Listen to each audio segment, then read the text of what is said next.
It is virtually impossible for any organization in today's world to conduct business without the use of computers, but as our reliance on computers increases, so does the risk of becoming a victim of a cyber attack, described as the targeting of computers, making them malfunction, or resulting in disrupted flows of information that disable businesses. The International Organization for Standardization, or ISO, has developed a group of standards aimed at improving security against hacking, denial of service, and malware attacks. The ISO 27000 series of international standards on information technology gives advice that will be useful for all types of organizations, regardless of their size, complexity, and risks. If you're in business, you're there to produce a product for your customers and to make a profit. So what happens when persons begin to disrupt your business by attacking your business information? You're going to lose the confidence of your clients, and therefore it's going to impact upon your sales, upon the image and the reputation and the privacy of your business and your systems. So it has a lot of impacts for your business and the sustainability of your business. So therefore, it's important to make sure that you protect your business information. There are over 50 information security management system standards in the family of ISO 27000 series. It ranges from anything to generic standards for information management security generally. It goes to risk analysis. It goes to third-party vendors. It goes to cipher systems. It goes to algorithms. It is also, if you don't mind me having a look here, mobile banking would be included. How you handle your PINs in open networks if you're conducting electronic banking. Mobile, we talk about Barbados Wi-Fi, so you can understand if you're on your laptop and you want to access electronically your account. That information needs to be secure. The bank needs to have some sort of system in place to make sure no one can access your information while you're accessing your electronic accounts. So the range is vast, and it'd be difficult to capture all of it now. But we here at BNSI can help you identify specifically what your needs are in addressing any particular information security issue that you may have. Information security experts have identified a number of reasons why hacking is on the rise, but the number one cause is the relatively high level of vulnerability of websites and servers used by businesses which have an online presence. The perpetrators who are seeking to disrupt all these businesses, one, are doing it because they feel they can get away with it. So that's mainly the chief reason why we believe it is happening nowadays. Secondly, it appears because they're usually carried out by younger persons, that because of they're trying to prove that they have these ability and these skills to their friends. The third chief reason would be that the vulnerability of persons' websites and the servers that they have with an online presence, is pretty much not where it should be. So all of these are some of the reasons why we find that a lot more businesses are being attacked. And also you find nowadays as well, a lot of hackers or the hacker groups are having a political agenda. You heard about the WikiLeaks scandal. Those guys sought to align themselves with WikiLeaks by disrupting Visa, MasterCard, PayPal. So sometimes there are political or other agendas attached to it as well. The reality is that there are a number of ways in which hackers are able to penetrate the information security of a business or organization. It starts with pretty much the basics, your login credentials. Now, what happens is that hackers generally would tend to run what we call a bot program. They will run a program where they would test the strength of your password. People normally use things they're familiar with. So your middle name, your birth dates, these are the things that the bot program will run, and it will easily get into your system. There are ways to combat this. You can have what we call a strengthened password that takes several principles into consideration. One, using caps and common letters, using numbers and symbols, and not using things that are familiar or pretty easy to recall. So a simple thing like using caps and common letters, numbers and symbols will significantly increase the the bot program or the time it needs to run, or the amount of attempts it will try to actually get into your secure space. So simple things like password, the strength of your password is one of the things that mainly hackers will do to get into your system. The other way is what we call denial of service.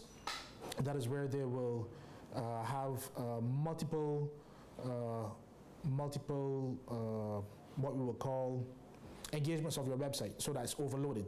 And generally when it's overloaded, your server will generally tend to go down, and what we call the denial of service attack. So when a general or legitimate person goes to access your website, they would not be able to get it. It will be indicating that it's currently unavailable. So these are two of some of the attacks you generally find that persons or perpetrators will try to use.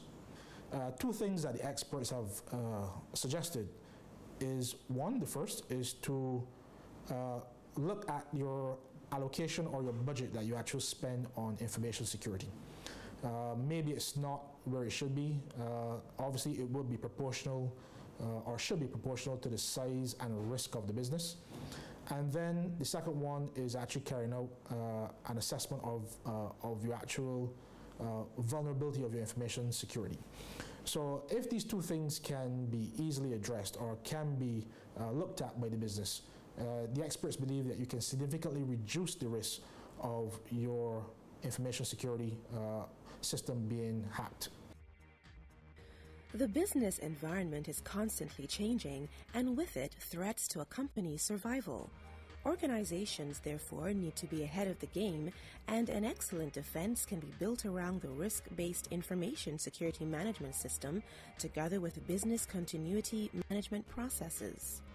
Based on the ISO 27000 series of international standards on information technology, these methods verify whether your information security is inadequate or vulnerable. There is this document called the ISO Handbook for Information Security. What it does is that it tries to assist our small and medium-sized enterprises, the SMEs, because you can imagine for them, it would be quite taxing to, in some cases, implement this standard. Why?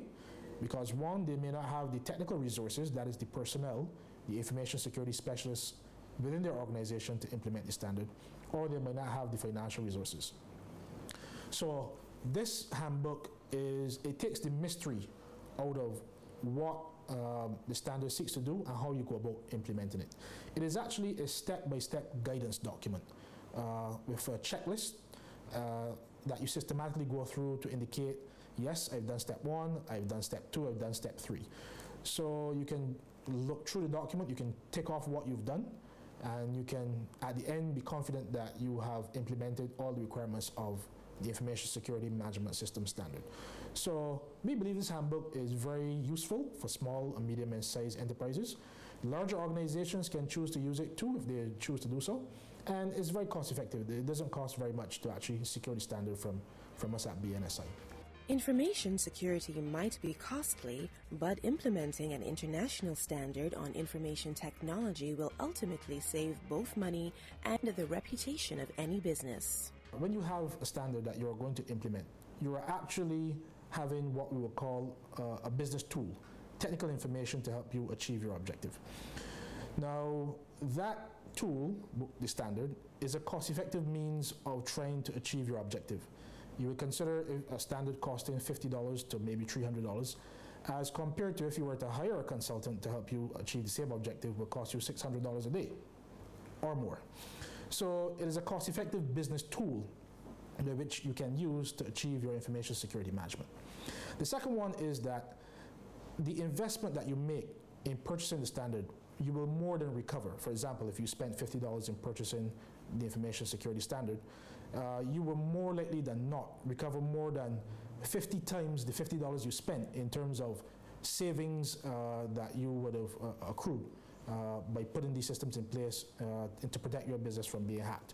So this is something we would like to get out there. They're cost-effective business tools, and you more than reap the benefits in terms of investment in the cost of purchasing and implementing the standard. These international standards on information technology do a whole lot more than simply protect against infiltration. The ISO IEC 27031-2011, for example, will allow organizations to develop and implement a readiness plan for the information and communication technologies services to help ensure business continuity in times of disruptions. It provides a framework of methods and processes to identify and specify all aspects, such as performance criteria, design and implementation for improving an organization's information and communication technologies readiness. So you will find generally that it will make the business more efficient, that's one. One of the things that most persons very quickly identify in the implementation of these standards is an increase, a significant benefit in horizontal communication in an organization. Let me explain. You have many different departments or divisions, and because there's a need to collaborate and share information, develop policies and so on, you will find very quickly that one department needs to talk to another, and there's just what we call horizontal communication. So no longer you will have one department pursuing its own separate agenda and the other one doing something different. You find generally that it tends to focus the organization across all divisions, and they're all trying to achieve the same objective. So we find that's one of the tremendous benefits that persons initially point out. Then again, there are others. One, we talk about cost effectiveness. You'll save money if you were to protect your business compared to if any incident were to happen. And then again, you're having documented principles in place that any new employee who comes on board can easily follow in your what we call orientation process. I can go on and on, but ultimately for those businesses who wish to be to go global, as we say, who have an online presence, who want to also take on the marketplace outside of Barbados, once you put these standards in place, you also are putting your business on a footing or on a level, we say, level the playing field with the businesses outside of Barbados. So your information security management would be in place, similar to any other business outside of Barbados who actually employ significant resources or consultants to get to that level. The international standards on information technology can offer solutions on the protection of information assets, thereby giving confidence to all interested parties, whether at the organizational or individual level. While we have spoken mostly about business operations, the same principles generally would apply to individuals. The first thing you need to do or you want to do is to make sure the strength of your passwords is pretty strong. And normally the same applications or web spaces that you use will guide you on how to do that. Secondly, I'd like to indicate some businesses in Barbados have already been infiltrated, have already been hacked, have already been penetrated by spyware and adware. Some of them have had their domains shut down. So while you may know about what's going on in the international arena, for example, you know, a lot of federal agencies in the US have been hacked. The UN has been, you know, what we call cyber espionage and so on. Attacks are going on in the US government, China. I mentioned about MasterCard and PayPal. You had these hackers group, Hackers Anonymous and La Luzec, who are, you know, trying to promote their own agenda. It is not just outside of Barbados. It's not just in the US. It's also happening in the UK and Europe. It's also happening here. So what we're trying to tell persons is you need to be careful and actually conduct some sort of assessment on your information security to determine whether it is up to scratch, whether it needs to be improved, whether there's some things you need to change. And there are a lot of IT experts in Barbados who can assist you in doing that. But what we at BNSI would do is to seek to guide you in terms of the standards. You can contact us. The standards are here. If you want to have a preview, you can come and have a look to see if it will meet your requirements, if it's something you will want to do. And we will generally try to assist where we can. So this is something we would like to impress upon persons here in Barbados. Information Security Management System Standards and the Practical Advice Handbook are your protection against hackers putting your business in danger. Contact the Barbados National Standards Institution and let them guide you in securing the safety of your business information.